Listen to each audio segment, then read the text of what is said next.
Sejarah berdirinya Bani Abbasiyah. Bani Abbasiyah atau Kekhalifahan Abbasiyah adalah kekhalifahan kedua Islam yang berkuasa di Baghdad, ibu kota Irak. Kekhalifahan ini berkembang pesat dan menjadikan dunia Islam sebagai pusat pengetahuan dengan menerjemahkan dan melanjutkan tradisi keilmuan Yunani dan Persia. Kekhalifahan ini berkuasa setelah merebutnya dari Bani Umayyah dan menundukkan semua wilayahnya kecuali Andalusia. Pendiri dari Bani Abbasiyah yaitu ada Abu Abbas As-Saffah. Beliau hanya memimpin sangat-sangat singkat, yaitu hanya selama 4 tahun. Berdasarkan perubahan pola pemerintahan dan politik pada saat itu, para sejarawan biasanya membagi masa pemerintahan Bani Abbasiyah menjadi 5 periode. Periode pertama disebut periode pengaruh Persia pertama.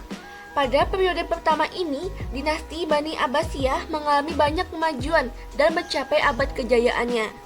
Masa kekuasaan periode pertama berlangsung di bawah kepemimpinan Abu Abbas sampai Al-Wasik pada tahun 750 hingga 847 Masehi.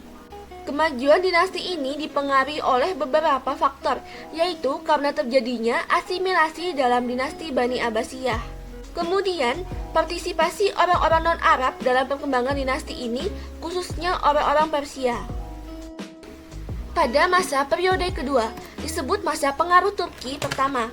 Berbeda dengan periode pertama, pada periode kedua ini justru dinasti Bani Abbasiyah mengalami kemunduran. Pada periode ini berlangsung sejak tahun 847 hingga 945 Masehi. Saat itu, kekhalifahan yang dipimpin oleh Al-Mutawakkil sangat lemah dalam menjalankan pemerintahannya. Kondisi ini dimanfaatkan oleh orang-orang Turki pada masa Al-Mutashim untuk mengambil alih kekuasaan. Nah, sehingga hal tersebut menyebabkan ketidakstabilan politik, sehingga memicu kemunduran dari dinasti Bani Abbasiyah. Periode ketiga, masa kekuasaan dinasti Buwaih dalam pemerintahan Khalifah Bani Abbasiyah. Periode ini disebut juga masa pengaruh Persia kedua. Periode ketiga berlangsung sejak tahun 945 hingga 1555 Masehi. Pada periode ini, dinasti Bani Abbasiyah semakin mengalami kemunduran. Hal ini disebabkan oleh kekhalifahan dinasti Bani Abbasiyah yang didominasi dinasti Buwahi dan akhirnya menimbulkan banyak masalah politik dalam dinasti. Selanjutnya, periode keempat, masa kekuasaan dinasti Bani Seljuk dalam pemerintahan Khalifah Abbasiyah biasanya disebut juga dengan masa pengaruh Turki kedua. Pada periode ini, pengaruh dinasti Buwahi mulai memudar dan digantikan dengan pengaruh Bani Seljuk. Selanjutnya, periode kelima, masa khalifah bebas dari pengaruh dinasti lain, tetapi kekuasaannya hanya efektif di sekitar kota Baghdad. Periode ini merupakan akhir dari kekuasaan dinasti Bani Abbasiyah, berlangsung sejak tahun 1199 hingga 1258 Masehi. Di periode kelima ini, akhirnya dinasti Bani Abbasiyah terbebas dari pengaruh dinasti lain. Meskipun begitu, dinasti ini terus mengalami kemunduran, perluasan wilayah yang terhenti dan kondisi politik yang semakin kacau memperparah kemunduran dinasti Bani Abbasiyah. Khalifah-khalifah pada masa Bani Abbasiyah. Yang pertama, ada Khalifah Abu Ja'far Al-Mansur. Abu Ja'far Abdullah bin Muhammad Al-Mansur adalah khalifah kedua Bani Abbasiyah, putra Muhammad bin Ali bin Abdullah Ibnu Abbas bin Abdul Muthalib, dilahirkan di Hamimah pada tahun 1001 Hijriah. Al-Mansur memiliki kepribadian kuat, tegas, berani, cerdas, dan otak cemerlang. Al-Mansur juga sangat mencintai ilmu pengetahuan. Kecintaannya terhadap ilmu pengetahuan menjadi pilar bagi pengembangan peradaban Islam di masanya. Selama masa kekuasaan Al-Mansur, ilmu pengetahuan berkembang pesat pada masa itu. Setelah menjalankan pemerintahan selama 22 tahun lebih, pada tanggal 7 Zulhijjah pada tahun 158 Hijriah, Al-Mansur wafat dalam perjalanan ke Mekah untuk menunaikan ibadah haji di suatu tempat bernama Bi'ru Maunah dalam usia 57 tahun, dan jenazahnya dimakamkan di kota Mekah. Yang kedua, ada Khalifah Harun Ar-Rasyid.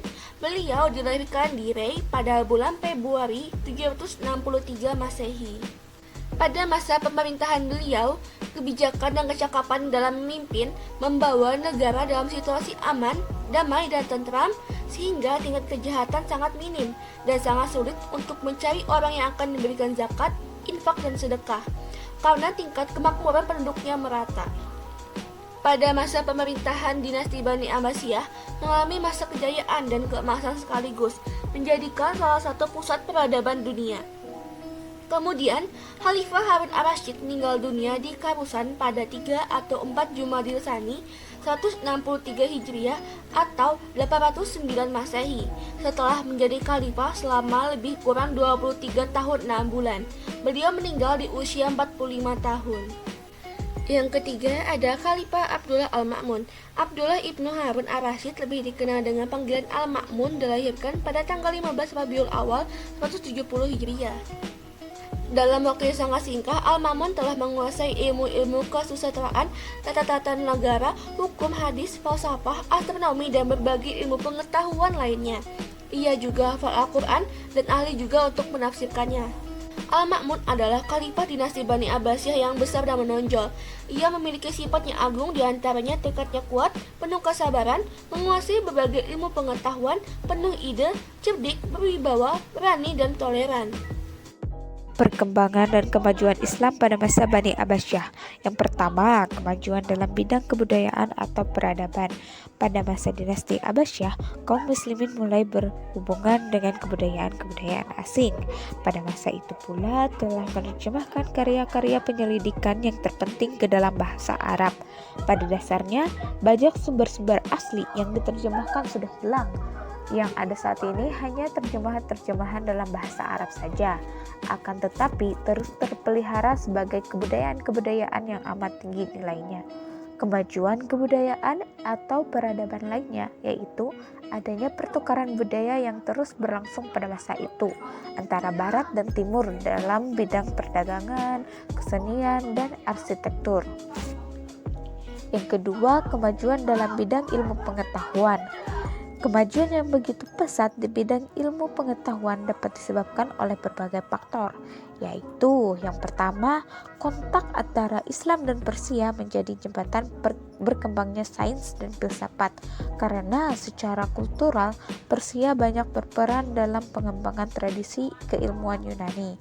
Yang kedua, etos keilmuan para Khalifah Abbasiyah tampak menonjol, terutama pada dua khalifah terkemuka yaitu Harun al-Rasyid dan Al-Ma'mun yang begitu mencintai ilmu. Yang ketiga, peranan keluarga Barmak yang sengaja dipanggil oleh khalifah untuk mendidik keluarga istana dalam hal pengembangan keilmuan. Keluarga Barmak adalah keluarga yang mempunyai kecerdasan dan berbudi luhur. Secara turun-temurun, keluarga ini banyak mencurahkan waktunya untuk mendidik atau membantu mengembangkan intelektual keluarga istana Bani Abbasiyah. Yang keempat, aktivitas penerjemahan literatur Yunani ke dalam bahasa Arab demikian besar, dan ini didukung oleh khalifah yang memberi imbalan yang besar terhadap para penerjemah. Yang kelima, relatif tidak adanya pembukaan daerah kekuasaan Islam dan pemberontakan menyebabkan stabilitas negara terjamin, sehingga konsentrasi pemerintah untuk memajukan aspek sosial dan intelektual menemukan peluangnya. Yang keenam, adanya peradaban dan kebudayaan yang heterogen di Baghdad menimbulkan proses interaksi antara satu kebudayaan dan kebudayaan lain. Yang ketujuh, situasi sosial Baghdad yang kosmopolit di mana berbagai macam suku, ras, dan etnis serta masing-masing kulturnya yang berinteraksi satu sama lain mendorong adanya pemecahan masalah dari pendekatan intelektual. Adapun pengembangan ilmu pengetahuan umum yaitu sebagai berikut. Pertama, ada astronomi dan matematika, yang kedua filsafat dan kedokteran, yang ketiga geografi dan sejarah, yang keempat fisika dan kimia, yang kelima sastra dan musik, yang keenam arsitektur dan seni rupa. Selanjutnya yaitu kemajuan dalam bidang ilmu agama Islam. Ilmu agama Islam bersumber dari Al-Quran dan hadis, dan ilmu ini disusun berdasarkan perumusannya pada sekitar 200 tahun setelah hijrah Nabi. Pada masa dinasti Abbasiyah, ilmu ini melahirkan ulama-ulama besar dan karya-karya agung dalam berbagai bidang ilmu agama, di antaranya yaitu ilmu tafsir, ilmu hadis, dan ilmu fikih. Selanjutnya yaitu kemajuan dalam bidang politik, di mana dinasti Abbasiyah ini adalah pemerintahan yang berbasis militer. Menurut Marshall G.S. Hodgson, karakter dari politik dinasti Abbasiyah adalah absolutisme, yaitu pemerintahan yang mutlak di tangan khalifah dan bersifat tidak terbatas. Salah satu simbol absolutisme ini adalah adanya pengeksekusi untuk menghukum mati orang-orang yang menolak perintah dan kemauan khalifah. Politik absolutisme ini berawal dari pemerintahan dinasti Umayyah yang pada akhirnya dijalankan oleh dinasti Abbasiyah untuk sistem pemerintahannya. Ada beberapa sistem politik yang dijalankan oleh Daulah Abbasiyah, yaitu yang pertama, para khalifah tetap dari keturunan Arab murni, sedangkan pejabat lainnya diambil dari kaum Mawali. Yang kedua, kota Baghdad dijadikan sebagai ibu kota negara yang menjadi pusat kegiatan politik, ekonomi, sosial, dan ataupun kebudayaan, serta terbuka untuk siapa saja termasuk bangsa dan penganut agama lain. Selanjutnya, ilmu pengetahuan dianggap sebagai sesuatu yang mulia, yang penting, dan sesuatu yang harus dikembangkan. Dan terakhir, kebebasan berpikir sebagai hak asasi manusia, di mana masa dinasti Abbasiyah pada Khalifah Harun al-Rashid dalam bidang politik yang memegang teguh dan dengan karakter politiknya yaitu absolutisme yang menghasilkan kekokohan dalam kekuasaannya. Sebagaimana tidak ada lagi bahaya ancaman dari berbagai kelompok, tidak terjadi pertentangan lagi antara bangsa Arab dan bangsa Persia. Dan yang terakhir yaitu kemajuan dalam bidang ekonomi dan sosial, di mana ekonomi Imperium Abbasiyah digerakkan oleh perdagangan. Sudah terdapat berbagai macam industri seperti kain linen di Mesir, sutra dari Syria dan Irak, kertas dari Samarkand, serta berbagai produk pertanian seperti gandum dari Mesir dan kurma dari Irak. Pada dinasti Abbasiyah, dalam kemajuan bidang ekonomi menghasilkan kestabilan politik dan kekuasaan yang kokoh. Kemajuan ekonomi pada dinasti Abbasiyah ini dititik beratkan kepada perdagangan dan industri. Adapun sumber-sumber ekonomi diperoleh dari sektor-sektor yang beragam seperti perdagangan dan industri dan pertanian dan perkebunan. Selanjutnya yaitu runtuhnya Bani Abbasiyah, di mana penyebab dari kemunduran atau kehancuran dari Bani Abbasiyah ini disebabkan oleh dua faktor, yaitu faktor internal dan faktor eksternal. Yang pertama, faktor internal kemunduran dinasti Abbasiyah ini disebabkan oleh luasnya wilayah kekuasaan, berdirinya dinasti-dinasti kecil, perebutan kekuasaan di pusat pemerintahan, persaingan antar bangsa, kemerosotan ekonomi, konflik keagamaan, kehidup bermewah-mewahan dan bersenang-senang, korupsi atau memperkaya diri sendiri, umat Islam meninggalkan ajaran agamanya, sistem pergantian khalifah secara menurun, serta khalifah usia muda dan tidak memiliki kemampuan memimpin.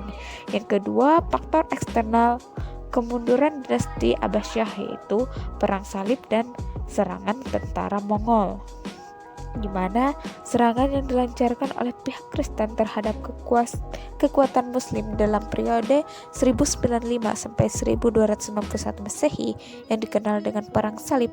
Hal ini dikarenakan adanya dugaan bahwa pihak Kristen dalam melancarkan serangan didorong oleh motivasi keagamaan. Selain itu, perang ini juga menggunakan simbol salib. Perang salib awalnya disebabkan persaingan pengaruh antara Islam dan Kristen. Penguasa Islam Auf Arslan yang memimpin gerakan ekspedisi yang kemudian dikenal dengan peristiwa Manzikert pada tahun 464 Hijriah atau 1071 Masehi menjadikan orang-orang Romawi terdesak. Sementara Auf Arslan yang hanya berkekuatan 15.000 tentara dalam peristiwa ini berhasil mengalahkan tentara Romawi yang berjumlah 200.000 orang yang terdiri dari tentara Romawi, Gus, Al-Ahraj, Al-Hazar, Prancis, dan Armenia. Dengan peristiwa ini menanamkan benih permusuhan dan kebencian orang-orang Kristen terhadap umat Islam, sehingga terjadinya perang salib. Kemudian, serangan tentara Mongol.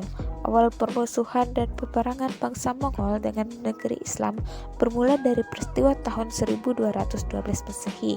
Ketika itu, ada 3 orang saudagar Bukhara bersama puluhan rombongannya tiba di wilayah Mongol dan menuju ibu kota Karakorum. Entah mengapa, orang-orang Mongol ini menangkap mereka dan kemudian menyiksanya, sedangkan barang dagangannya dirampas.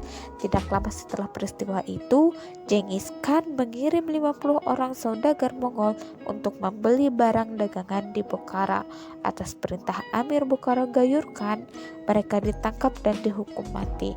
Genghis Khan marah dan merancang penyerbuan ke kerajaan Khawarizmi dan negeri-negeri lainnya di Asia Tengah. Dengan dibunuhnya 50 orang saudagar, menumbuhkan rasa dendam dan kebencian terhadap umat Islam. Melihat dari kemampuan bangsa Mongol menaklukkan bangsa Cina, dengan demikian bangsa Mongol memiliki tentara yang kuat dan terlatih dalam seni perang, sehingga bangsa Mongol merasa terhina atas peristiwa tersebut dan kemudian melakukan serangan terhadap umat Islam. Pada tahun 1258 Masehi, tentara Mongol yang berkekuatan 200.000 orang tiba di salah satu pintu Baghdad. Khalifah Al-Mu'tasim tidak mampu membendung kekuatan tentara Hulagu Khan. Pada saat krisis, Wazir Khalifah Al-Alkami mengambil kesempatan untuk menipu Khalifah, dan karena mempercayai informasi dari Wazir Khalifah Al-Alkami tadi, Khalifah Al-Mu'tasim bersama seluruh pembesar kerajaan dan hakim serta keluarga mereka yang berjumlah 30.000 orang keluar menemui Hulagu. Awalnya mereka disambut dengan ramah, tetapi setelah itu mereka kemudian dibantai habis. Selama 40 hari pasukan Hulagu Khan membunuh, penjara, memperkosa wanita, dan membakar.